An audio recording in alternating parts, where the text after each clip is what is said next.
Hello and welcome to our video about how NA can win RLCS Worlds this year in Lyon, France.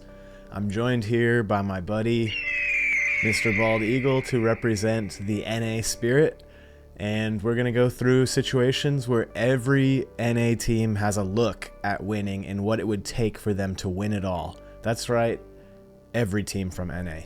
Now, before we begin, let's make sure we thank Cody, Adam, Pyro, and Franco Chivasa for working on these spreadsheets all season.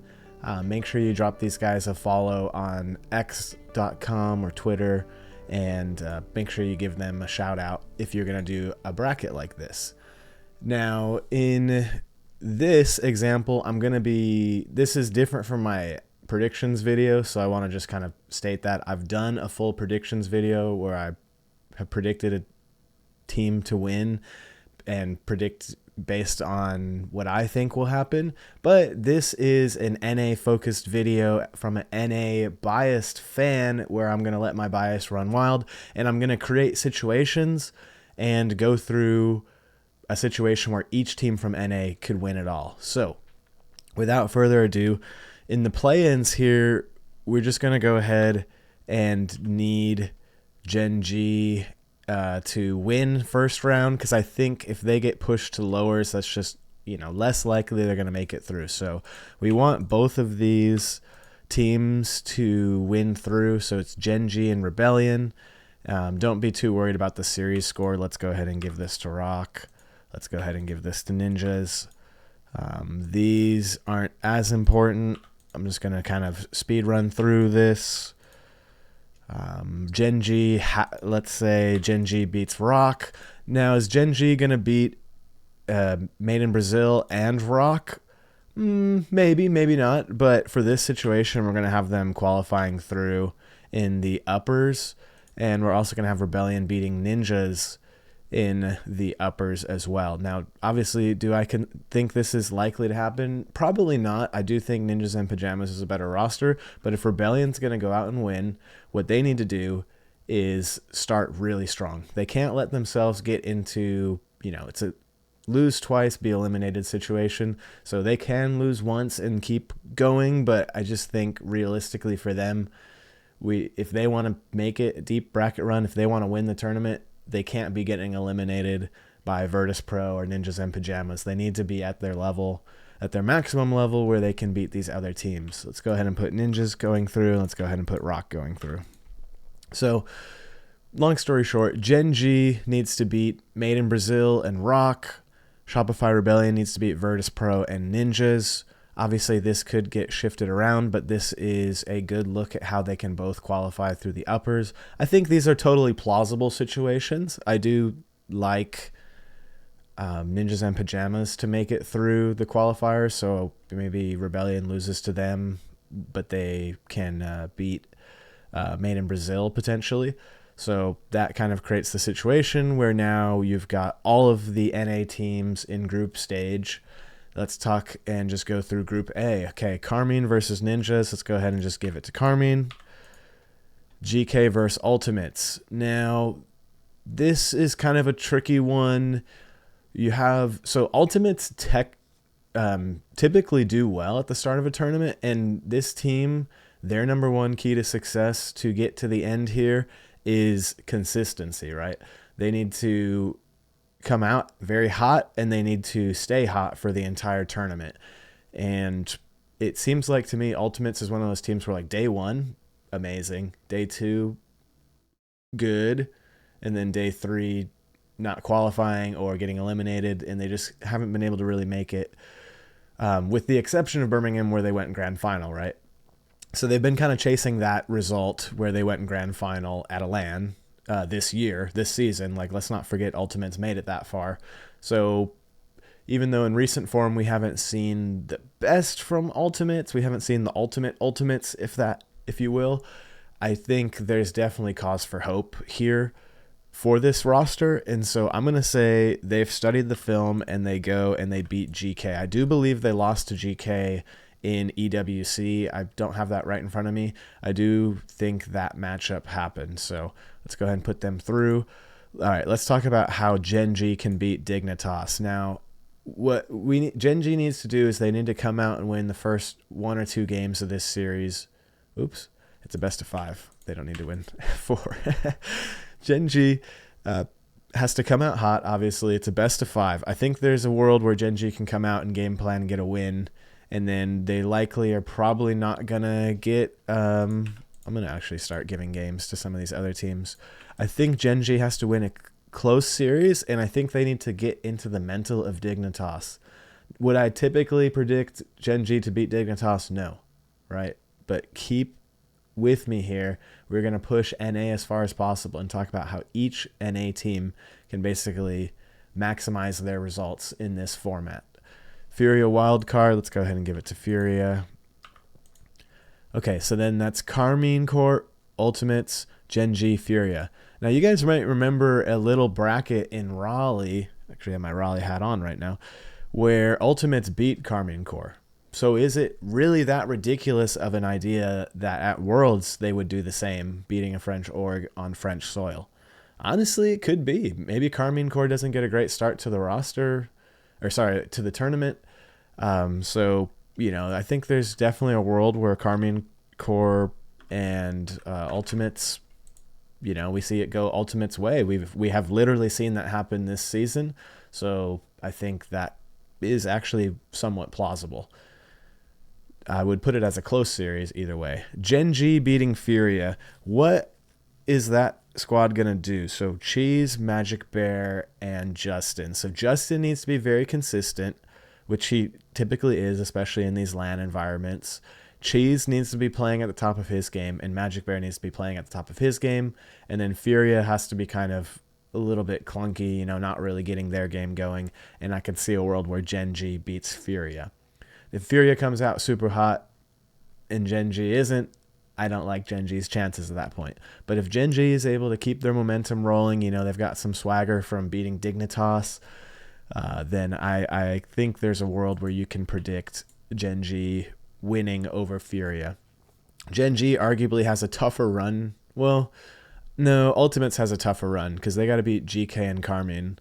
Gen.G has a tough run because they got to beat Dignitas and Furia. I mean, this a lot to get these guys through into the uppers. Let's just go through and get these really quick. Let's go ahead and give this to GK. Let's give this to Dignitas. Let's give this to Carmine. And let's give this to GK. Sorry, Furia. Sorry, Furia. Sorry, Dignitas. I think there is definitely a world where Dignitas beats Carmine Corps. But for the sake of this video, we're going to focus mostly on these NA teams and what they would need to do here. Falcons versus Rock. This actually has an interesting matchup potential. I think there's definitely a world where Rock could beat Falcons in a best of 5 if they come out really hot. But like I said before, that's not the case. Space Station Vitality.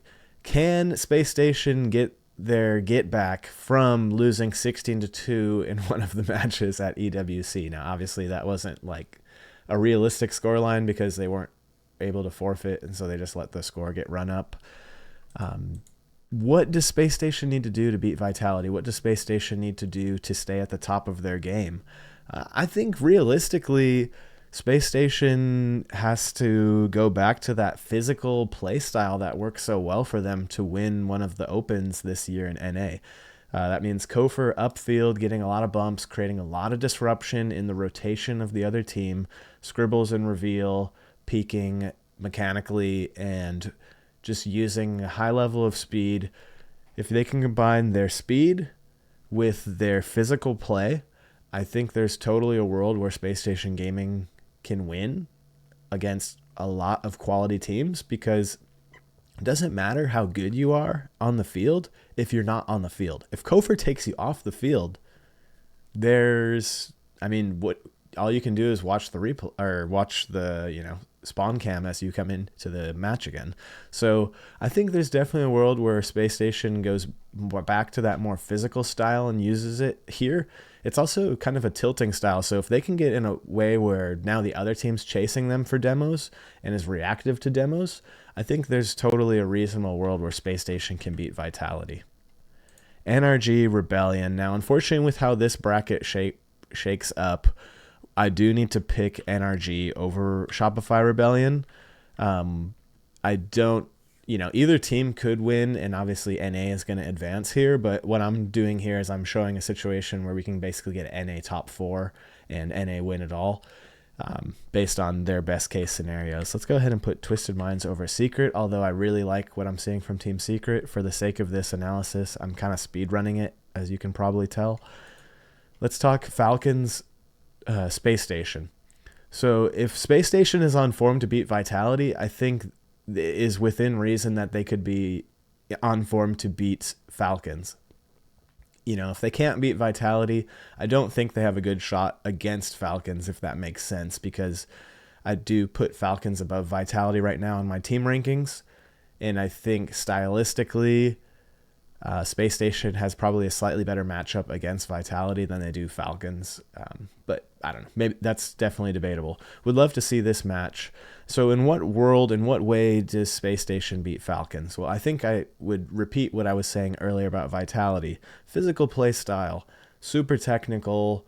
Roas, Kalirs, TRK, all those guys are extremely technical. So I think being slightly more team-oriented for Space Station Gaming and, trying to do a lot of air dribble bumps, air dribble cringe, those type of plays, I think are really the key for Space Station beating a team like Falcons. So let's go ahead and give them a 3-2 and say Space Station qualifies through.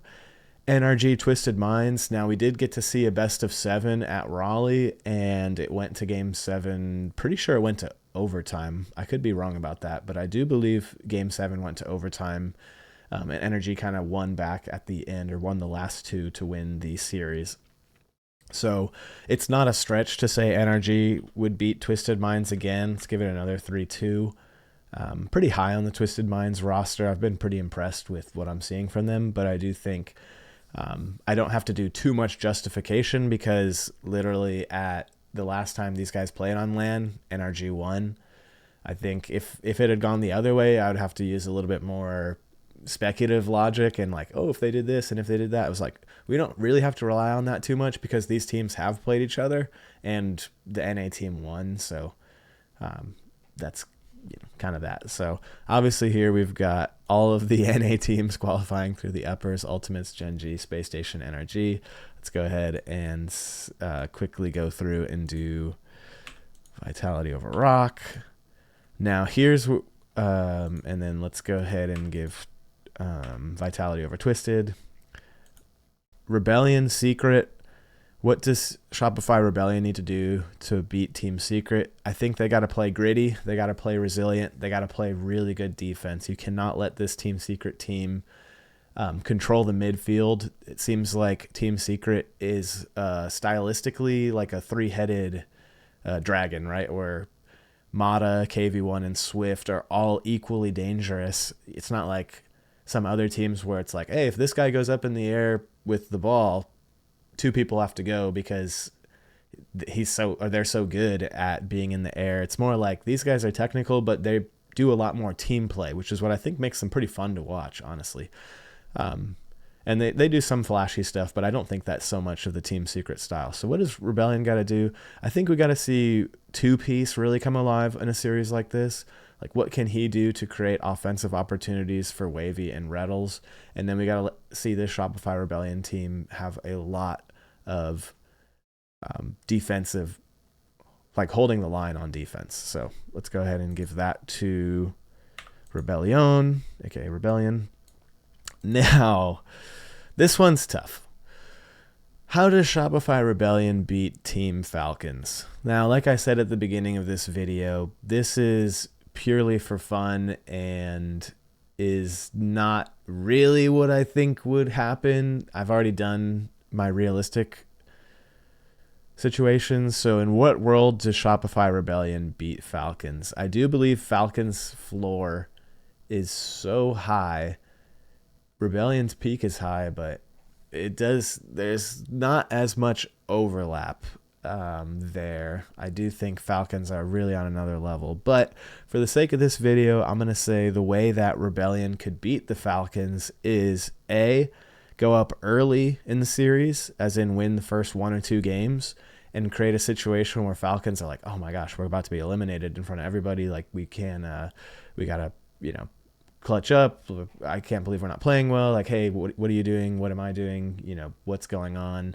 No timeout. Rebellion just kind of uses that to their advantage, coming out really strong early here. I don't think Rebellion reverse sweeps, Falcons, something like that. If you watch the latest Bel Air video, which I would strongly recommend, he posted an insane stat. I don't have it in front of me, where when the Falcons score first, like their win percentage is very high, and they almost never lose when they score first.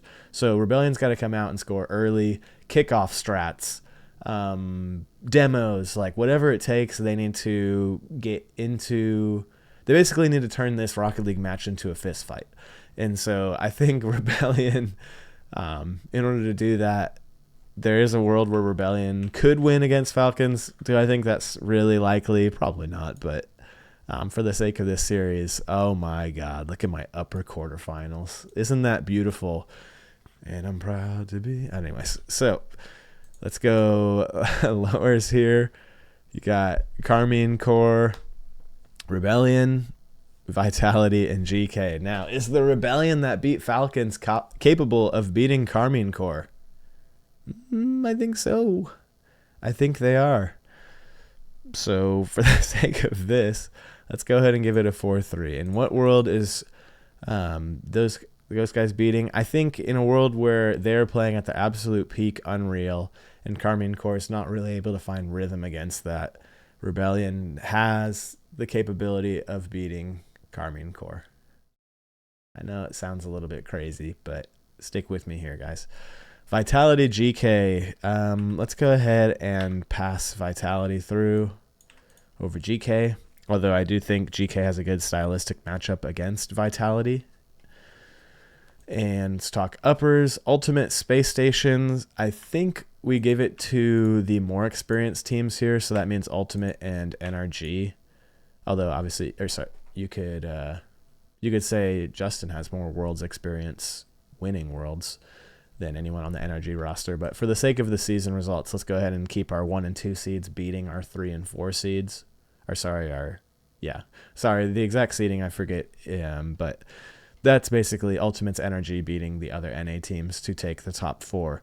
So then that creates an unfortunate situation where we have to say goodbye to one of our NA teams, Space Station or Rebellion. I do think Space Station is a better team than Rebellion, so I'm going to go ahead and give it to Space Station. But there's definitely a world where Rebellion could beat Space Station and eliminate them from the bracket. Don't need to go too much in the details. So how can Gen.G eliminate Vitality, thus securing NRG's victory, right? Because if Vitality is not in the tournament, NRG has a really good look at winning it all. Jokes aside, Gen.G, how can they beat Vitality? I think Vitality's got to, not play to the best of their ability, and Gen.G has to definitely be peaking. I think if Magic Bear can show why he's a top 10 2v2 ranked player, like his MMR, if you look at the leaderboards, he's top 10 right now, or at least he was yesterday when I looked at this. So he's up there at the top world-class, top 10 player in MMR. So he's doing good in ranked. I think maybe there's a little bit of boost that comes with winning these ranked matches over these EU rivals and these MENA rivals. Obviously, everyone's there boot camping right now. Maybe a little bit of swag can come from that, where it's like, hey, I'm beating you in ranked, so why am I not going to beat you 3v3 RLCS in front of a crowd? Like maybe they can walk in with a little bit of that confidence. And so I think, like I've said, they need to play really good defense, kind of like Rebellion. These lower seed NA teams, I think really the focus on defense. Do not let them run the score up on you. Keep it relatively low scoring. Control the midfield. Just good basic Rocket League, and then physical play. I think there's a world where Gen.G could beat Vitality, and then that is the semifinals. So let's pause for a second here and let me do my thumbnail. Anyways, thanks guys. Being a YouTuber is just kind of cringe sometimes, because you do stuff and you're like, I know I have to do this, but it's like maybe not something I would do in real life, but now I'm going to record it and post it on the internet in front of a bunch of people. So I guess what's the difference of doing that in real life? Anyways, now top 4. What do we got here? I think actually, at this point, NA has secured the victory, right? We've got all the remaining teams are NA's 1 through 4 seeds. We did have to say goodbye to Rebellion in top 6 there with Vitality, so in good company. And the teams they eliminated to get here are pretty insane. Hopefully you guys are having a fun time going through this video. It's not intended to be rage bait. We're trying to have fun here. So NRG, let's have them beating Space Station. Ultimates, let's have them beating Gen.G. And then I think, just for grand final sake, even though we've seen Ultimates beat NRG on LAN, let's go with NA's number 1 seed winning it all. Therefore, NRG champions. Obviously, top 4, if Space Station is beating all these other teams, then I think it's reasonable that they could win it all. So if anyone makes it to this top 4 stage, it's in their court to win. Obviously, this requires some amount of, bracket fixing, I guess. I don't know how to put it. So, yeah, look at that. Hopefully you guys can see that. I'm not blocking it too much, but yeah, this is how NA could win it all. Hopefully everyone's as excited as me. I couldn't even wait for my alarm to go off this morning. I was so excited to make this video. It woke me up in the middle of the night. So hopefully you enjoyed. Let's go back with our bald eagle to wrap up here. Let me know which NA team you think is gonna do best. 2, if you don't think NA teams are gonna do very well, what region do you expect to do better? Do you expect MENA to get better placements? Obviously, most people would expect EU to do better. Do you expect SAM? Do you expect any of these other regions to surprise NA and eliminate NA early on? And number 3, who is going to be the NA MVP from NRG? Is it going to be Beast Mode, Daniel, or Atomic? You let me know. Thank you so much for watching. Hopefully this was a fun video for y'all, and make sure you spam the eagle emojis in the comments. Thank you so much for all the support, the comments and everything, and the likes on the videos. Everything has been really, really appreciated by me. I can say, as a smaller YouTuber creator, it's been really fun to have a lot of new people seeing this content. Everyone's so excited about Worlds, so thank you so much for the support. And more to come, but for now, NA on top, Rocket League coming soon, Worlds in Lyon. Yeah. God bless NA. I don't know how else to wrap it up. Thank you so much and have a great day. Bye.